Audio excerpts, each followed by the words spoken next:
Bonjour, bonsoir à tous. Une fusillade a éclaté ce vendredi soir au Moulin, un quartier sensible de Nice, en Alpes-Maritimes, faisant quand même 2 morts et 5 blessés. Le périmètre a été sécurisé et les auteurs qui ont pris bien sûr la fuite sont encore recherchés. Une cellule psychologique a par ailleurs été mise en place pour les habitants de ce quartier, régulièrement marqué par les violences. 2 personnes nées en 1966 et 2005, d'après le parquet, ont été tuées au cours de cette fusillade et qui a fait également 5 blessés, dont 2 graves. Ces derniers sont nés en 1980, 95, 2002, 2008 et 2011 et leur pronostic vital n'est plus engagé à l'heure actuelle et heureusement. Une enquête pour homicide volontaire en bande organisée et tentative d'homicide volontaire en bande organisée a été ouverte et confiée à la police judiciaire des Alpes-Maritimes.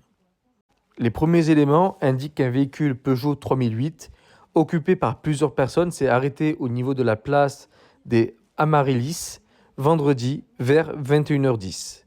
Un ou plusieurs de ses occupants a ouvert le feu sur les personnes présentes à proximité du point de vente de produits stupéfiants, indique le parquet. Si ces faits semblent d'évidence en lien avec le narcotrafic, plusieurs des victimes apparaissent sans lien avec celui-ci, les tirs ayant pu viser indistinctement les personnes présentes, a précisé le procureur de Nice, Damien Martileni, dans un communiqué.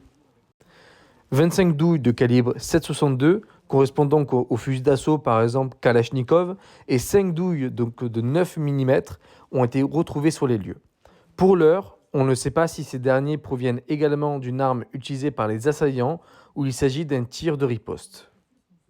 Un véhicule pouvant correspondre à celui utilisé par les suspects a été retrouvé calciné à Mougins, à 25 km de Nice, présentant une fausse plaque d'immatriculation et avait été volé le 30 septembre dernier à Marseille. Le procureur Damien Martellini a indiqué que cette fusillade était très vraisemblablement liée au narcotrafic. Le maire de la ville, Christian Estrosi, a lui aussi décrit les faits comme une incursion sur fond de narco-banditisme qui a entraîné des tirs à l'arme automatique. Le quartier des Moulins, situé dans l'ouest de Nice, est régulièrement le théâtre d'affrontements pour le contrôle de points de deal. Selon le préfet, 3 d'entre eux avaient été démantelés ces derniers jours dans cette zone. Ils vont revenir, je suis désolé, s'ils ne sont pas déjà revenus, ils vont revenir à un moment donné ou à un autre. Il a également affirmé que près de 300 personnes avaient été incarcérées depuis 6 mois en lien avec le trafic de stupéfiants au Moulin et à Lariane, un autre quartier sensible dans le nord-est de Nice. Oui, mais incarcéré, ça veut dire quoi pour lui? Est-ce que c'est réellement dans une prison ou est-ce que c'est juste dans la petite cellule qu'on a au commissariat pour qu'il puisse se faire entendre? Enfin, voilà, il y a quand même une grosse différence entre les deux. Et surtout, combien de temps? Parce que s'il reste que 2-3 jours, ça compte pas, perso. Mercredi, un jeune homme avait déjà été blessé à une jambe par des tirs au moulin. En juillet 2024, 7 personnes d'une même famille, dont 3 enfants et un adolescent, avaient péri dans un incendie criminel visant un autre étage sur le fond de trafic de drogue dans l'un des immeubles du quartier. Ce samedi, au lendemain de la fusillade, une 60aine de CRS ont été appelés en renfort. Selon la préfecture, un dispositif de sécurisation de plus de 100 agents, CRS, BAC et autres, a été déployé avec des effectifs mobilisés en continu tous les jours, toute la nuit. Mais le problème, c'est que ces gens-là, les policiers qui sont là actuellement, qui sont sur le dispositif, ils vont pas rester tout le temps là-bas. Ils vont rester quelques jours, donc ça va reprendre.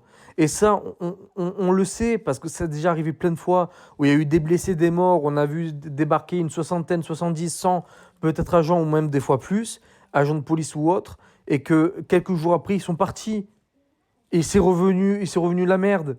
Donc voilà, déployer autant d'agents, oui, ça sert, mais ça serait mieux si c'est sur le long terme. Si c'est sur le court terme, ça ne sert pas à grand-chose, quoi. Une cellule médico-psychologique a également été mise en place pour les 8000 habitants des Moulins. Bon voilà, après on n'a pas tellement plus d'informations. Bien sûr, on a Estrosi qui a réagi, il y a le préfet qui a réagi, mais ça on s'en fiche un peu. C'est que le problème, c'est que tant qu'on ne tape pas fort et tant qu'on ne sait pas taper fort, ou en tout cas que la justice n'est pas capable de taper fort, que l'État n'est pas capable de taper fort, il y aura toujours ce genre de choses. Alors bien sûr que même si on tape fort, il y aura toujours des personnes qui vont quand même vendre de la drogue, ils vont quand même se tuer entre eux, etc. Mais ça sera déjà peut-être moins, peut-être, déjà peut-être moins. Si on avait réellement une vraie justice, si on avait vraiment des vraies actions de l'État, une vraie action de la justice, eh ben peut-être que ces gens-là réfléchiraient à deux fois avant déjà de vendre des stupéfiants et en plus d'utiliser des armes et voire même des armes automatiques, semi-automatiques ou autres, les couteaux ou autres. Voilà. Il nous faut aujourd'hui comment dire, une main de fer et pas de gants de velours, par contre, juste une main de fer avec, au niveau de l'État, avec aussi une main de fer au niveau de la justice. Parce que quand on arrête une personne qui vole un paquet de pâtes parce qu'il a faim, cette personne, oui, c'est pas bien de voler, mais elle a faim. Eux, pourquoi ils font ça? Ils font ça juste pour l'argent. Il y a une différence entre pour l'argent, pour avoir de l'argent et la faim. Il y a quand même une grosse différence entre les deux. Et en plus, ces gens-là, ils prennent la facilité parce qu'ils savent très bien que s'ils allaient dans des emplois où ils feraient minimum 35 heures par semaine, ils savent très bien qu'ils ne pourraient pas gagner autant d'argent. Donc ils font ça pas parce qu'ils ont faim, parce que déjà d'une, ils sont feignants, et qu'en plus, ils veulent toucher énormément d'argent en faisant le moins possible. Voilà. Donc courage en tout cas à la police, courage aux familles et qui reposent en paix pour ceux qui sont malheureusement décédés. N'hésitez pas à commenter, liker, partager, à vous abonner. Je vous remercie et à bientôt.